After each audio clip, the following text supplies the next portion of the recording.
Damos la bienvenida al siguiente ponente.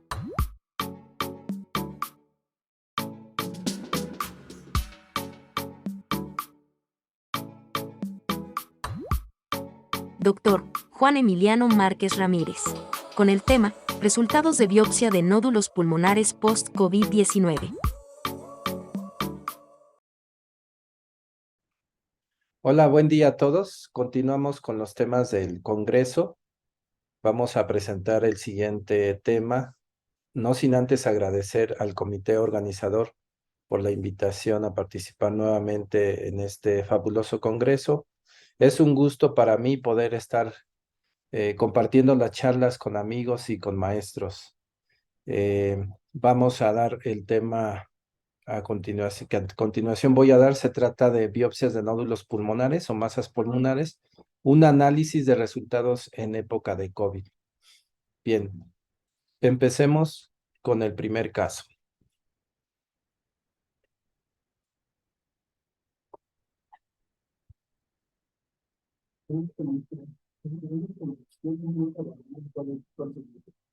Vamos a presentar una serie de casos referidos por médicos especialistas del servicio de oncología, médicos neumólogos, cirujanos de tórax. Son pacientes referidos con lesiones pulmonares, con sospecha sobre todo de malignidad. Y bueno, son enviados al servicio de radiología intervencionista con un servidor. Se trata de una serie de casos de manera, de una causística personal, de la cual voy a compartir en este día. No debemos olvidar los diferentes métodos de estadificación apegados a los criterios de universalidad para los hallazgos de las lesiones pulmonares, como son el LUNRATS del ACR, el British Thoracic y las guías de Fleischner, según se aplique en cada caso en particular en el cual estamos analizando datos radiológicos, y por consiguiente buscamos un diagnóstico definitivo a través de un estudio mediante biopsia, un estudio definitivo histopatológico. El primer caso se trata de un masculino de 61 años con antecedentes de importancia para este caso clínico de ser portador de diabetes, hipertensión, tabaquismo desde los 21 años, con un índice tabáquico de 20 paquetes año. Tiene el antecedente de haber padecido COVID-19 con una prueba PCR positiva en octubre del 2020 y hospitalizado durante dos semanas.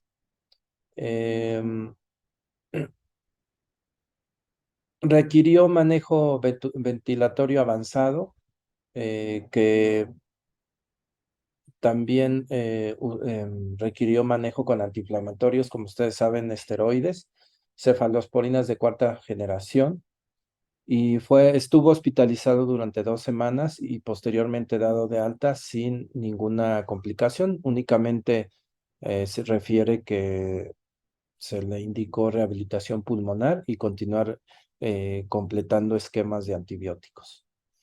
En marzo del 2022 presenta un cuadro de fatiga, malestar general, por lo cual acude con el médico internista que primeramente le manejó el COVID y le pide un estudio tomográfico de control,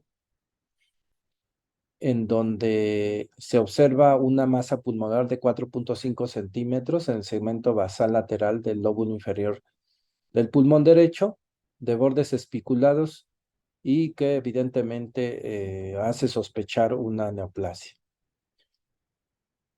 Al ser valorado inicialmente por un neumólogo, posteriormente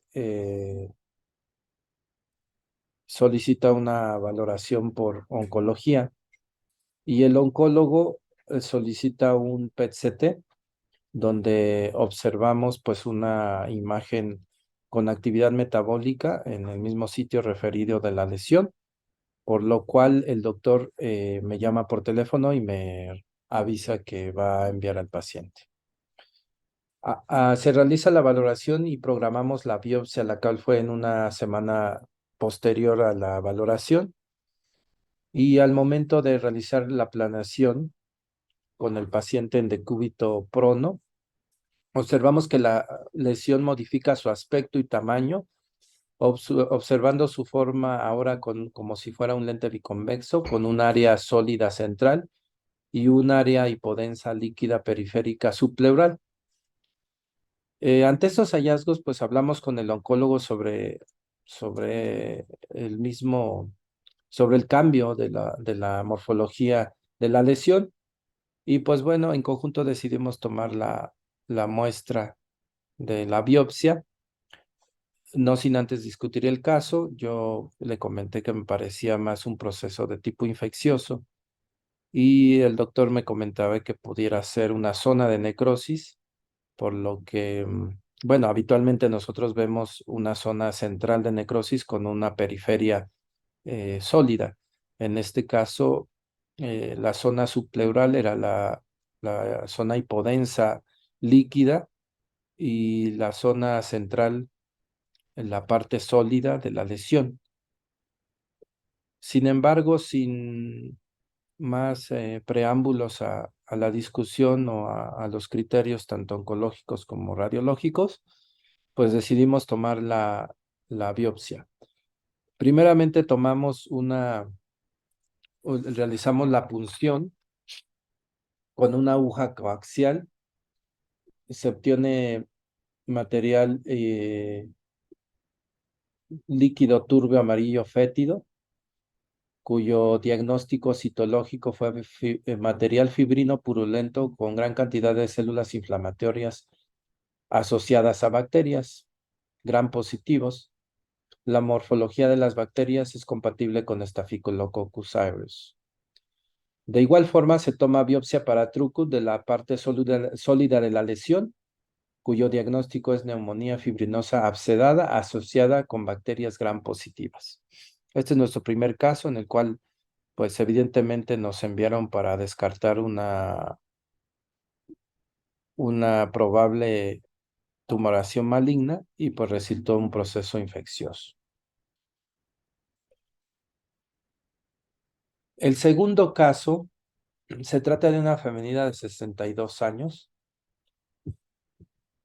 con antecedentes de COVID-19, prueba PCR positiva en septiembre del 2020, CA de mama en el 2015, que recibió tratamiento quirúrgico, además de quimio y radioterapia adyuvante. No se refiere con tratamiento actual por cáncer de mama. Se realiza una tomografía en mayo del 2021, donde observamos pues una masa especulada con bordes en vidrio despulido, con un diámetro mayor de 4.7 centímetros en su eje mayor máximo, localizada en el segmento anterior del lóbulo superior del pulmón izquierdo. En esta diapositiva observamos imágenes antes y después del procedimiento con ventana pulmonar y de mediastino. En las imágenes de la biopsia observamos el posicionamiento adecuado de la aguja coaxial a través de la cual se toman biopsias por Trucut, y el diagnóstico de patología nos dice un foco de neumonía crónica granulomatosa asociada a infección por hongos morfológicamente compatibles con histoplasma. Ya con el diagnóstico histopatológico, se hace un interrogatorio dirigido a la paciente en donde se refiere que ella tuvo una infección leve por COVID sin requerir tratamiento intrahospitalario. Solo se le indicaron antiinflamatorios esteroideos y se aisló durante un mes. No requirió manejo ventilatorio avanzado. El segundo cuadro por el cual se le realizó la tomografía fue por referir fatiga, fiebre, sudores nocturnos y pérdida de peso. Con el hallazgo de la masa pulmonar, el oncólogo decidió enviar a biopsia para descartar malignidad debido al antecedente de mama. Refiere que en el aislamiento se fue a vivir 2 meses a un rancho en Chiapas, de donde se asocia la adquisición del histoplasma. Este es nuestro segundo caso. El siguiente caso es un paciente masculino de 43 años con antecedente COVID-19, noviembre del 2020, con antecedentes de obesidad y dislipidemia, tabaquismo desde los 21 años con índice tabáquico de 30 paquetes año, y se realiza un control tomográfico en mayo del 2021. En los cortes axiales en ventana pulmonar y mediastino, antes y durante la biopsia, se describe una masa pulmonar en el segmento basal posterior del pulmón izquierdo.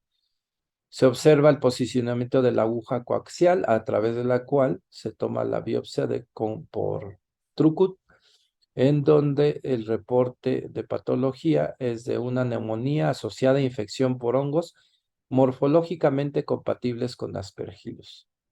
En la figura superior de patología observamos imágenes que corresponden a hifas y micelas de Aspergillus. Tercer caso. El siguiente caso, el cuarto caso, se trata de una paciente femenino de 62 años con antecedente de COVID-19, PCR en marzo del 2021, antecedente de SEA de tiroides, tiroidectomía con tratamiento sustitutivo, con estudio tomográfico en junio del 2021 con nódulo subpleural izquierdo. En los cortes tomográficos axiales observamos un nódulo sólido con halo en vidrio despulido localizado en segmento basal lateral del lóbulo inferior del pulmón izquierdo. Observamos en los cortes axiales de planeación de la biopsia con ventana pulmonar y de mediastino con el paciente en decúbito prono, en donde se observa la aguja coaxial que incide en la lesión ocupando prácticamente la mitad de su diámetro. Tomamos la biopsia y el resultado histopatológico fue de inflamación crónica granulomatosa asociada a micobacterias. En las imágenes de patología se observa la tinción de Ziel-Nielsen con bacilos alcohol resistentes compatibles con Mycobacterium tuberculosis. El siguiente caso es un masculino de 49 años con antecedentes de SEA de pulmón, antecedentes heredofamiliares de SEA de pulmón por rama paterna, con antecedente de un abuelo y una tía, además de hipertensión, y se refiere una hepatopatía en estudio. Tiene antecedente de COVID-19 con prueba PCR en julio de 2020. Después de padecer el COVID, refiere que no ha podido restablecer su actividad física y laboral. Refiere un cuadro de malestar general, fatiga asociada a pérdida de peso. Durante la infección por COVID no refiere tratamiento hospitalario, solo medidas de aislamiento y uso de antiinflamatorios, anticoagulantes, como Clexane, y antibióticos de amplio espectro. Se le toman estudios de control en donde se reporta esteatosis hepática, se le hacen un estudio de chequeo general y reportan en un ultrasonido esteatosis hepática, y además los laboratorios reportan una alteración de las pruebas de función hepática. Su médico internista le solicita una tomografía de tórax de control en donde se reporta un nódulo subpleural en el segmento anterior del lóbulo superior del pulmón derecho. Con los antecedentes referidos, pues el doctor decide enviármelo para realizar la biopsia. Se realiza esta y el resultado es de una neumonía en organización asociada por hongos morfológicamente compatibles con Aspergillus. No se observó angioinvasión. Bueno, después de presentar estos casos en nuestro pequeño grupo muestra, que realmente fueron 13 biopsias realizadas en un periodo aproximado de 3 a 4 meses, 8 resultaron en lesiones no malignas asociadas a infecciones. Antes de pandemia no habíamos tenido un solo caso con resultado benigno, lo que nos llamó la atención. y sí nos preguntamos qué es lo que está pasando, por qué se nos están presentando estos casos en referencia a los antecedentes. Y bueno, tenemos estas premisas respecto a los pacientes a los cuales le realizamos la biopsia. Son pacientes con antecedentes de infección por COVID-19, con estudios de imagen, la tomografía, con hallazgos y con diagnóstico clínico referidos por sospecha de malignidad. Algunos con un PET-CT que mostraron lesiones con actividad metabólica sospechosa. El resultado de la biopsia fueron negativos para malignidad y positivos para procesos infecciosos.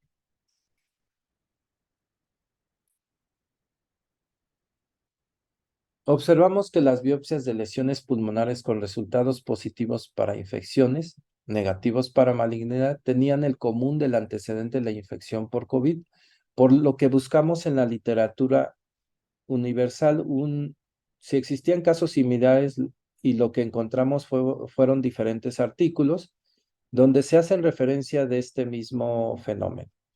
Por ejemplo, surge una nueva entidad conocida como CAPA por sus siglas en inglés, de COVID-Associated Pulmonary Aspergillus, o el Aspergillus asociado al COVID-19.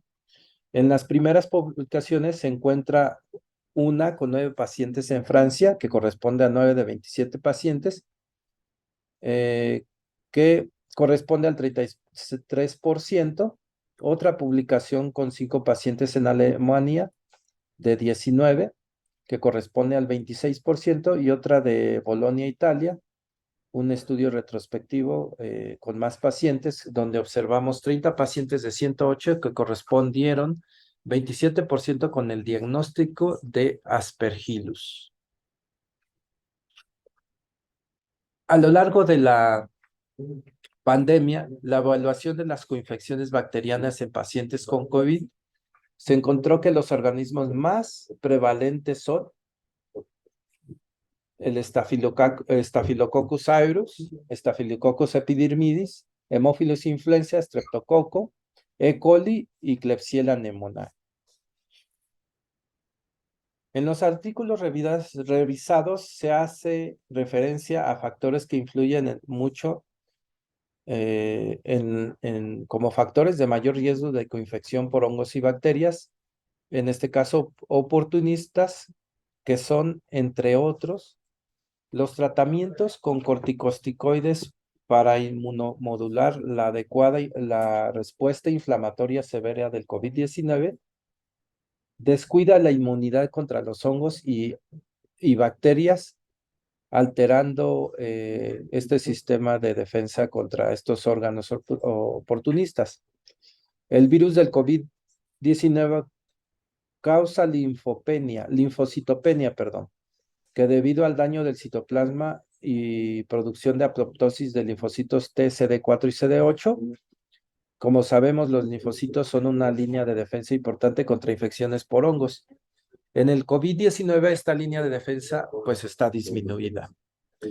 El uso de antivirales y antimicrobianos también altera la flora propia del huésped, que es también necesaria para contrarrestar a los hongos, por lo que también es un factor de riesgo. En las conclusiones, ¿qué podemos decir? Si es que ya podemos concluir, porque como sabemos, pues todavía tenemos el efecto de la pandemia. Estamos hablando que todos estamos aprendiendo de esta nueva enfermedad y que ha cambiado en muchos sentidos nuestra forma de ver las enfermedades, el manejo social, cultural y la repercusión que ha tenido en muchos campos de nuestra vida, pues ha sido muy importante y seguimos aprendiendo sin lugar a dudas de ello. ¿Qué podemos concluir? Que en esta pequeña muestra se observó una predisposición de infecciones oportunistas posterior al antecedente COVID-19. Durante la pandemia se realizaron numerosas series de casos donde se observaron zonas de hipermetabolismo sugestivas de actividad tumoral con reportes histopatológicos benignos. Los hallazgos benignos correspondían a infecciones por organismos oportunistas, bacterias y hongos. Predominó en nuestra serie de casos los hongos, como lo es el Aspergillus, igual que la literatura universal referida en los diferentes artículos presentados. Como vimos en algunos casos, el PET pues sigue siendo una herramienta útil para la evaluación de los nódulos benignos versus malignos, para la respuesta para la evaluación de respuesta a tratamiento y seguimiento de pacientes con cáncer. El punto de corte para determinar hipermetabolismo es de 2.5 submax. Podemos decir que hace falta un estudio, con mayor número de casos. Sin embargo, la presencia de falsos positivos en estudios de PET-CT en pacientes con antecedente de cáncer, infección previa por COVID-19, pone en la balanza la especificidad del PET-CT y sugiere la posibilidad de la creación de un nuevo radiofármaco que disminuya estos sesgos diagnósticos. Estos son algunos artículos que refieren eh, estos esto que les he mencionado respecto a que, bueno, sabemos que el PET no es específico para lesiones malignas, es decir, tenemos que hacer una correlación con antecedentes y sobre todo, si en esta pandemia nos enseñó que si existen el antecedente del COVID, pues tenemos que irnos con mucho cuidado al momento de sugerir o hacer un diagnóstico. Bueno, con esto concluimos esta plática. Espero que haya sido de su agrado. Como les mencioné, solo es una experiencia personal y creo que aprendí a estudiar a cada uno de los pacientes, a interactuar con otras especialidades para poder llegar de una forma más precisa al diagnóstico y no tener sesgos por los criterios solamente radiológicos. Agradezco mucho la atención a la presente y nos vemos en el siguiente congreso. Muchas gracias por la invitación y que tengan un excelente día.